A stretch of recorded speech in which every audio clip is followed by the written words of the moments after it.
Hey, how's it going? Um, I put out a video recently that came right out and said, don't be afraid of your feelings. And um, and I stand by that. This is a companion video, though, because maybe some of you are feeling betrayed by that you got off into your feelings and it hurt so much, and it seemed like it was a never-ending depth, and there was no point and there was no purpose, and it can get really heavy. I know. Or sometimes something we watch online, on the television, whatever, will have a scene in it. See, if you back away from the media, if you choose to do what I did, what a lot of people are doing, which is get rid of the TV entirely, and you're not going out to movies and such all the time, if you just kind of like get away from that, you find out that you were desensitized by it. And you find out that you're a whole heck of a lot more sensitive than you knew. And your feelings are deeper and they're more easily accessed. Things on the tube just rape the hell out of you, out of your sensitivity and out of your soul. But it comes on by little increments and by little increments over the years until we're not aware that that's the case. And you won't be either until you turn it off for a while. It's like also you turn off the radio for a while, and a week or two, and then when you turn it back on, you're amazed at the endlessness of the commercialism. How there's hardly 3 to 5 minutes, without constant interruptions. And it teaches us to be distracted. It teaches us to have attention deficit disorder, and so on. But anyway, this is not a rant on the media. But I did just watch something on the media, and it felt like it ripped my heart out and just cut me in pieces. It was so horrible. And it doesn't really matter what it was, you see, because what matters in your life is you, and it's the things that affect you. And I'm only giving this as a template, just as an example. There's nothing particularly special about what I watched, but it was a piece on not wanting to be in the war in Afghanistan and some of the terrible things that go on there. Iraq. And they go on in any war. It doesn't matter. All our soldiers, sailors, airmen, Coast Guardsmen, they all come back wounded in some way, if they've seen combat. It's just not natural to the soul to have to do the things that are done in war. So anyway, there's a real callousness. And my pain wasn't just for the ones that were harmed. It was for the ones doing the harming. And the break with the soul that was there. The more intense desensitization. There was a picture where a soldier picked up a puppy by the scruff of the neck, and he just pitched it a long, long way, most likely to its death, and it was just crying and not understanding. And again, at first you cry for the puppy, and then you cry for the soldier who could do that to any part of life. And so as I was crying for life, reaching out not just to that puppy, but to all life everywhere that's ever been harmed in any way, shape, or form. You know, you're one with that. And you can reach out and you can give that puppy a hug of a more natural kind, you know, from inside. You can embrace the consciousness and comfort it and share your love with it, the love of your heart. And so what I wanted to do here was to share with you my experience and how it went forward. I didn't consciously do anything. I was just feeling. But in the end, I realized it was much like a Ho'oponopono. Because when you look at cold callousness and cruelty, you realize a great depth of pain. And as I say, it's not just pain for the one being hurt. It's just a different kind of pain for the one doing the hurting. It's just pain all around. There's pain enough to go around. And there is a break. People are sleepwalking. They're not in contact, in touch with their soul, or these things wouldn't happen. There's no way.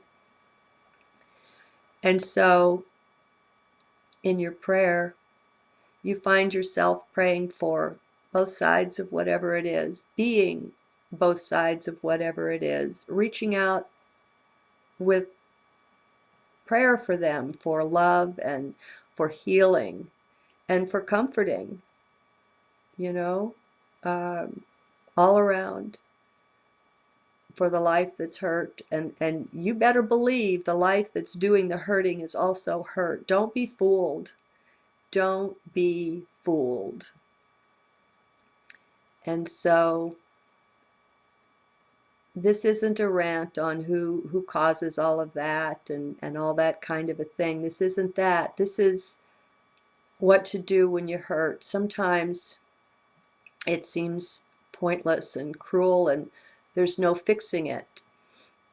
And there's such a key in this. Remember, nobody can fix anything on the outside. Our one true option is to fix it within. And so I went inside in prayer to be shown the cruelty that abides there. And where is that and what is that? And expose it to me. And what I was shown, I was taken. Myself is the soldier. Myself is the puppy. That's me. That's another aspect of self. And I can identify with that. And I can feel for that. And so the prayer for forgiveness, you know, the Lord's Prayer is mighty and powerful. I didn't give any particular words, but it was a tremendous prayer for forgiveness and for healing, for all of it that I saw, not just the puppy and the soldier. And so, as we pray for that, there is a balm of healing that's delivered. There is a flow. There is a real, true blessing that comes of this when the heart is sincere. And there's a healing that flows through you when you're willing to feel your feelings and to go with the flow of it. Now, right now, I don't remember exactly the order. There's 4 things in Ho'oponopono. Right now, I don't remember them. But I just remember the sense of it, that you are that, and you take that on as you look at it. And you go in, and you start out with, I'm sorry. And you say it until you mean it, until you feel it. And you know that you are. You never, never would have wanted that to go on. And so the sorrow is real. And you find yourself feeling it for all sides. Even for God, that God has to suffer this going on. I mean, you know, maybe you never considered that before, but God suffers. If you suffer, God suffers. Love is that way. And so you're sorry, and then it's please forgive me. And it's the same. It goes around on all sides of it. You're in it. You're as it, you know. And so the prayer for forgiveness will flow. And then there's I love you.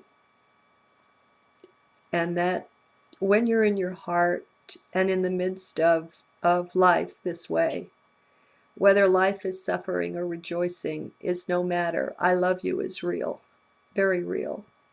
And so the I love you flows. And then the thank you.